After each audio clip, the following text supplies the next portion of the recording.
Hello everyone, welcome to विक्रमाज। अभी हम एसएससी की सीरीज में आगे बढ़ रहे हैं और आज हम पढ़ेंगे जी हाँ ट्राइबल रिवोल्ट्स के बारे में। देखिए यहाँ से क्वेश्चंस हर बार पूछे जाते हैं, चाहे एसएससी के जितने भी एग्जाम्स हो, सीपीओ हो या फिर अगर मैं आपसे बात करूँ एमटीएस। यहाँ से तो मुझे ऐसा लगता है कि एमटीएस में जैसा कि मैं देख रहा था हर शिफ्ट में क्वेश्चंस पूछे गए हैं और मैं आपके सामने उन्हीं क्वेश्चंस का मतलब उसी रिवोल्ट का लेकर आया हूँ जो कि ज़्यादातर पूछे जा रहे हैं एग्जामिनेशन में। अभी सीएचएसएल का पेपर हुआ था रिसेंटली, सीएचएसएल का पेपर हुआ था और उसके बाद एमटीएस का पेपर हुआ था। तो मैंने देखा था कि यहाँ से क्वेश्चंस आ ही रहे हैं। तो अभी हम लोगों ने और हमारी टीम ने मिलकर एक ट्रेंड एनालिसिस किया है। इस ट्रेंड एनालिसिस में ये बात निकल कर सामने आई है कि कुछ ऐसे टॉपिक हैं जिसको कि हम लोगों ने आइडेंटिफाई किया पूरे जीएस के अंदर में,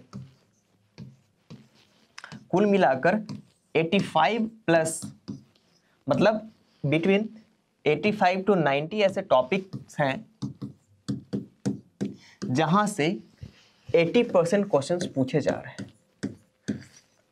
तो आप समझिए एक चीज को कि अगर आप इस 85 से 90 टॉपिक पे कमांड कर लेंगे तो आपका लगभग 80 to 90% क्वेश्चंस क्या हो जाएगा, सही जाएगा। तो मतलब कि आउट ऑफ 25 आप 21 क्वेश्चन करेक्ट कर रहे हैं।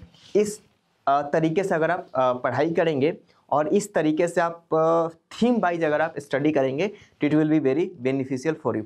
अभी देखा होगा आप लोगों ने कि हम लोगों ने स्टार्ट किया था एक सीरीज जिसमें कि एसएससी के प्रीवियस ईयर क्वेश्चंस को क्या किया था, हम लोगों ने उसको एनालाइज किया था, एक एनालिसिस सीरीज स्टार्ट किया था। उसके बाद हम लोगों ने देखा कि क्वेश्चंस बार बार रिपीट होने लग रहे हैं। अब क्या हो रहा है कि जब क्वेश्चंस रिपीट होने लग रहे हैं तो स्टूडेंट्स को भी लगता है बोरिंग लगता है। ऑब्वियस सी बात है कि अगर आपको एक ही फिल्म 5-6 बार दिखाई जाए तो 7वीं बार में बोलोगे कि क्या यार, मतलब कितना भी इंटरेस्टिंग फिल्म क्यों ना हो, तो आपको लगने लगेगा एक बार के बाद कि अब नहीं, एक लिमिट के बाद लगने लगता है कि अब तो बोरनेस हो रहा है, कुछ नया चीज़ करो, कुछ नया चीज़ करो। क्योंकि हमारा जो माइंड है ना, उसका स्टिमुलेशन इसी तरीके का है कि उसमें डोपामिन रिलीज होते ही रहता है और डोपामिन हमेशा कुछ नया चाहता है। जब तक उसे नया नहीं मिलेगा उसे सेटिस्फेक्शन का लेवल नहीं मिल पाता है। तो इसी तरीके से हम लोगों ने, जैसे कि मैंने आपको बताया कि थीम आइडेंटिफाई करा है और उस थीम में ये बात निकल कर सामने आई है कि ट्राइबल रिवोल्ट से क्वेश्चंस बार बार पूछे जा रहे हैं। तो चलिए आज देखते हैं महत्वपूर्ण ट्राइबल रिवोल्ट्स को जहाँ से क्वेश्चंस पूछे जा रहे हैं। यह देखिए, सबसे पहले अगर मैं आपसे बात करूं चुआर रिवोल्ट की, देखिए चुआर रिवोल्ट जो था वो लगभग आपको 1766 से 72 के बीच ये हुआ था और राजा जगन्नाथ इसके क्या थे, लीडर थे। तो आपको लीडर और ईयर याद रखना होगा। तो चुआर रिवोल्ट का ईयर कौन सा था, 1766 से 72 और राजा जगन्नाथ थे इनके लीडर। चलिए आगे बढ़ेंगे। अगर मैं व्हील रिवोल्ट की बात करूं, अब देखिए ट्राइब के नाम पे रिवोल्ट था। अब अगर रिवोल्ट हो क्यों रहे थे उसके बारे में भी थोड़ा बहुत हम जान लेते हैं। देखिए रिवोल्ट होने के मोटे मोटे 2-3 वजह थी। सबसे पहला वजह कि जो ट्राइबल लोग थे, देखिए अलग अलग रिवोल्ट्स हमें देखने को मिलते हैं मॉडर्न इंडियन हिस्ट्री में। और रिवोल्ट्स होते क्यों हैं, बेसिकली रिवोल्ट्स होने का जो सबसे महत्वपूर्ण कारक है वह यह है सप्रेशन, अत्याचार, एक्सप्लॉयटेशन, शोषण। ये जो एक्सप्लॉयटेशन होता है किसी भी समाज का, तो उनको लगने लगता है कि जब तक हम इनका प्रतिकार नहीं करेंगे, जब तक हम रिएक्ट नहीं करेंगे, इन्हें यह बात समझ में आएगी नहीं। तो होता क्या था, अगर मोटा मोटी तौर पे अगर मैं आपको समझाऊं कि ट्राइबल्स में रिवोल्ट होने की क्या वजह थी, जैसे कि आपने पढ़ा होगा मॉडर्न इंडियन हिस्ट्री में, अगर मैं आपसे बात करूं तो अलग अलग टाइप के रिवोल्ट्स हुए थे। जैसे कि अगर मैं आपको बताऊं तो कुल मिला के 3-4 अलग अलग रिवोल्ट्स हुए थे। सबसे पहले हुआ था कास्ट बेस्ड रिवोल्ट। इसमें ये जो डिस्क्रिमिनेशन था on the basis of caste, temple entry movement kind of, तो ये एक अलग टाइप का रिवोल्ट था। उसके बाद एक लेबर मूवमेंट भी हमें देखने को मिलता है। फिर फार्मर्स रिवोल्ट भी हमें देखने को मिलता है। फिर आगे चल के ट्राइबल रिवोल्ट्स तो आपको पता ही है।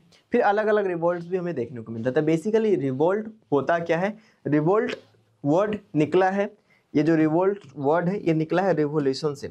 और रेवोल्यूशन का मतलब होता है टू चेंज, मतलब कि कुछ ना कुछ परिवर्तन लाना है समाज में, चाहे वो किसी की मानसिकता को ही क्यों ना बदला जाए, इस इंटेंशन की वजह से रिवोल्ट्स होते हैं। अब देखिए रिवोल्ट्स ट्राइबल्स के बीच क्यों रिवोल्ट्स हो रहे थे भाई, तो इसके जो महत्वपूर्ण कारक है वो कुछ इस प्रकार है। सबसे पहला बात कि ट्राइबल्स लोग आज भी अगर आप देखेंगे अभी के टाइम पे भी, तो आउटसाइडर को एक्सेप्ट करना नहीं चाहते, यहाँ तक कि जो उनका मैट्रिमोनियल जो रिलेशंस होते हैं, वैवाहिक जो संबंध होते हैं, उस संबंध को भी क्या करते हैं, अपने कबीले के अंदर ही वो इस संबंध को स्थापित करने की कोशिश करते हैं। वो बाहरी दुनिया के संपर्क में नहीं आते हैं। जो लोग ज़बरदस्ती उनके यहाँ पे जाते हैं, वो क्या हो जाता है, उनके साथ ऐसा प्रयास करते हैं कि ये बाहर ना जा सके, क्योंकि बहुत से रीजन है। हम बहुत सारे वैक्सीनेशन से पीड़ित है। अभी देखो कोविड का वैक्सीन भी हमें लगा, बचपन में हमें बहुत सारा वैक्सीन लगता है। उन लोगों को इस तरह की वैक्सीनेशन की कोई जरूरत नहीं, क्योंकि उनको बाहरी दुनिया से ऐसा कुछ उनका संबंध ही नहीं रहा है। तो उनसे ऐसा लगता है कि इन्फेक्शन हो सकता है। इसी के साथ साथ उनका जो वन है, जंगल है, जैसे कि आपने सुना होगा जंगल और जमीन, इनके साथ इनका भावनात्मक लगाव होता है, भावनात्मक जुड़ाव होता है। और जब कोई बाहरी आदमी जाता है इनके जंगल पे, अगर कोई इंक्रोचमेंट करता है, इंक्रोच करता है इनके जंगल को, तो उनके लिए अनएक्सेप्टेबल होता है। उनके ज़मीन को अगर कोई इंक्रोच करता है तो उनके लिए अनएक्सेप्टेबल होता है। उनके जल को कोई अगर दूषित करने की कोशिश करता है तो उनके लिए एक्सेप्टेबल नहीं होता। तो ब्रिटिशर्स बेसिकली यही कर रहे थे, जंगल से रॉ मटेरियल ले रहे थे, पानी से अलग अलग चीज़ें कर रहे थे, उस पर वो बांध वगैरह बना रहे थे, और ज़मीन को तो वो ले ही रहे थे ताकि उस पर अलग अलग फैक्ट्री को एस्टेब्लिश की जाए। तो इस वजह से भी वो क्या कर रहे थे, रिवोल्ट करने पे उतारू हो चुके थे।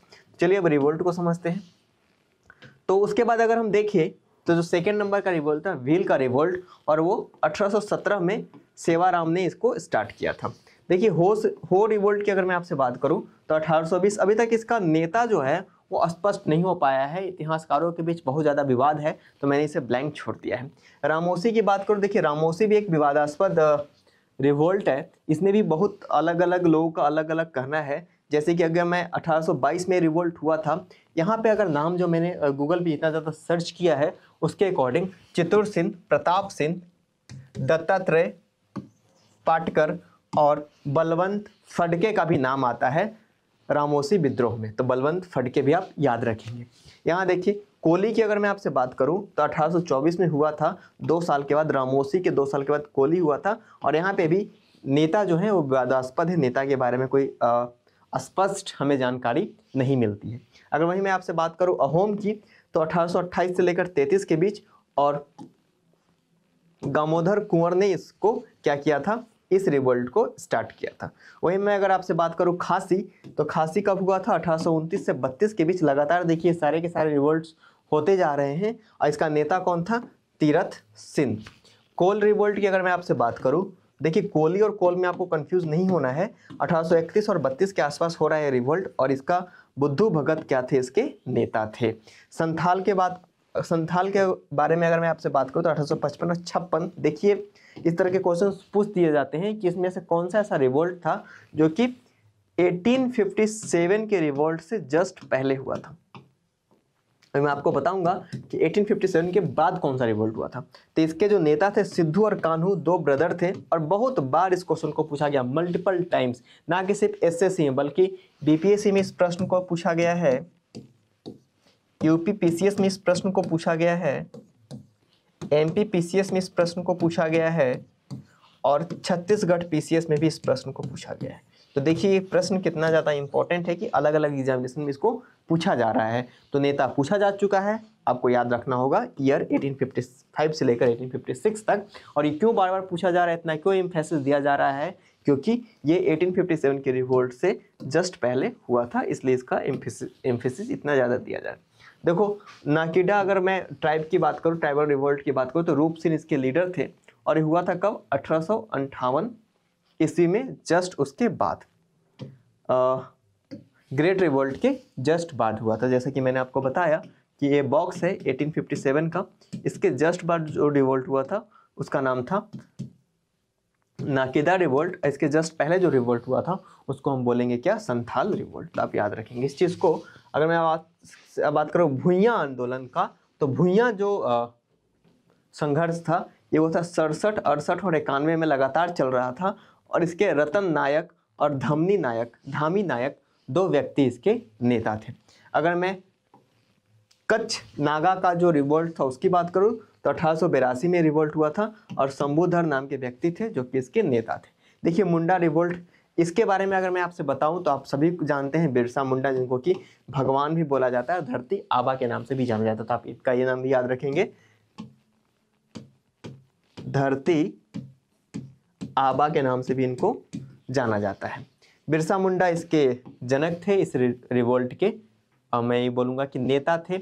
और ट्राइबल लोग बेसिकली जो मुंडा ट्राइब के जो लोग हैं वो इनको भगवान की तरह ट्रीट करते हैं। और 1899 में ये हुआ था। इसको उलगुलान के नाम से भी जानते हैं। अब देखिए यूपीएससी ने इस प्रश्न को पूछा था कि इनमें से कौन सा जो ऐसा रिवोल्ट है जिसको कि हम उलगुलान के नाम से भी जानते हैं। और ये ज़्यादा पुरानी बात नहीं है, ये आई थिंक 2021 में पूछा गया था यूपीएससी के द्वारा, 2021 में इस प्रश्न को पूछा गया था। चलिए आगे बढ़ते हैं। तो आप इसको याद रखेंगे, बिरसा आंदोलन या फिर बिरसा रिवोल्ट, उसको मुंडा रिवोल्ट, माफ़ कीजिएगा, मुंडा रिवोल्ट, उसको उलगुलान के नाम से भी जानते हैं। इसके नेता कौन थे, बिरसा मुंडा। और इसको कब हुआ था ये, 1899 में। चलिए भील की अगर मैं बात करूँ, भील रिवोल्ट की, तो 1913। ये अब इसके बाद जितने भी रिवोल्ट्स हैं सभी के सभी काफ़ी लेटेस्ट रिवोल्ट हैं। और इसके गोविंद गुरु इसके नेता थे। औरांस की बात मैं करूँ आपको तो ताना भगत, जात्रा भगत और जितने भी भगत लोग थे, भगत ट्राइब के जितने भी लोग थे वो सभी इसको नेतृत्व प्रदान कर रहे थे। अगर मैं बात करूँ आपसे चेचन्स का, तो 1921 और 22 के आसपास हुआ था। अभी तक इसके नेता अभी तक समझ में नहीं आ रहा है। और अगर मैं रंपा विद्रोह की बात करूं तो रंपा विद्रोह 1922 से लेकर 24 तक 2 वर्षों तक ये विद्रोह चला। और अल्लूरी सीताराम राजू इसके क्या थे, इसके जनक थे, इसके नेता थे। अगर मैं नागा रिवोल्ट की बात करूँ तो 1932 में जादू नंद और रानी गुंडली इसके क्या थे, नेता थे। चलिए अब हम रिवाइज कर लें। चुआर के राजा जगन्नाथ, भील के सेवाराम, रामोसी के चित्तूर सिंह, प्रताप सिंह, दत्तात्रेय पाटकर और बलवंत फड़के। कोली की बात करूँ तो 1824, नेता स्पष्ट नहीं है। अहोम की बात करूँ तो गोमाधर कुंवर, और खासी की बात करूँ तो तीरथ सिंह, कोल की बात करूँ तो बुद्धू भगत, और संथाल की बात करूँ तो सिंधु और कान्हू, दो अलग अलग भाई थे जिन्होंने इसको नेतृत्व प्रदान किया था। वापस चलते हैं। नाकाडू की बात करूँ तो रूप सिंह, भुइयां आंदोलन की अगर मैं बात करूँ तो रतन नायक और धामी नायक, कच्चा नागाज की बात करूँ तो इसके कौन थे, शंभुधर, मुंडा रिवोल्ट की बात करूँ तो बिरसा मुंडा, भील्स की बात करूँ तो गोविंद गुरु, ओरांस की अगर मैं बात करूँ, आपके सामने ओरांस भी बहुत ज़्यादा पूछा जा चुका अलग अलग वेरियस एग्जामिनेशन में, तो ओरांस की अगर मैं आपसे बात करूँ तो जत्रा भगत और जितने भी और अलग अलग भगत ट्राइब के जो लोग थे उन्होंने इसको नेतृत्व प्रदान की थी। होता क्या था कि एक व्यक्ति के देहांत हो जाने के बाद अगर इनकाउंटर में मारा गया, उसको फांसी दे दी गई, तो दूसरा व्यक्ति उसका लीडरशिप ले लेता था और फिर उस रिवोल्ट को आगे की तरफ बढ़ाता था। ताना भगत भी उनमें से एक थे। उसी के साथ साथ रंपा की बात मैं आपसे करूँ तो अल्लूरी सीताराम राजू, ये बहुत इंपॉर्टेंट है, आप इसको याद रखेंगे, साउथ में ये बहुत ज़्यादा प्रोमिनेंट है।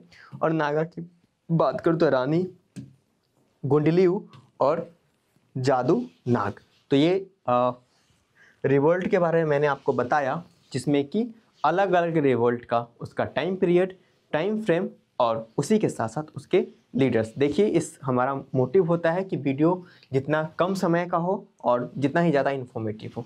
अगले वीडियो में एक मैप के जरिए मैं आपको सारे रिवोल्ट्स, जितने भी रिवोल्ट्स हुए हैं इंडिया के अंदर में, चाहे आर्गेरियन रिवोल्ट्स हो या फिर लेबर मूवमेंट हो या फिर ट्राइबल रिवोल्ट्स हो या फिर पीजेंट्स रिवोल्ट हो, सारे रिवोल्ट्स को मैप के जरिए मैं आपको एक्सप्लेन करूंगा कि इंडिया के कौन से हिस्से में उस रिवोल्ट को अंजाम दिया गया था और वो कौन सी जगह अवस्थित है जहाँ पे ये रिवोल्ट हुआ था, या फिर उस रिवोल्ट के जो प्रभावित जो जिले, जैसे कि सन्यासी विद्रोह, ये आपने सुना होगा, बहुत फेमस है।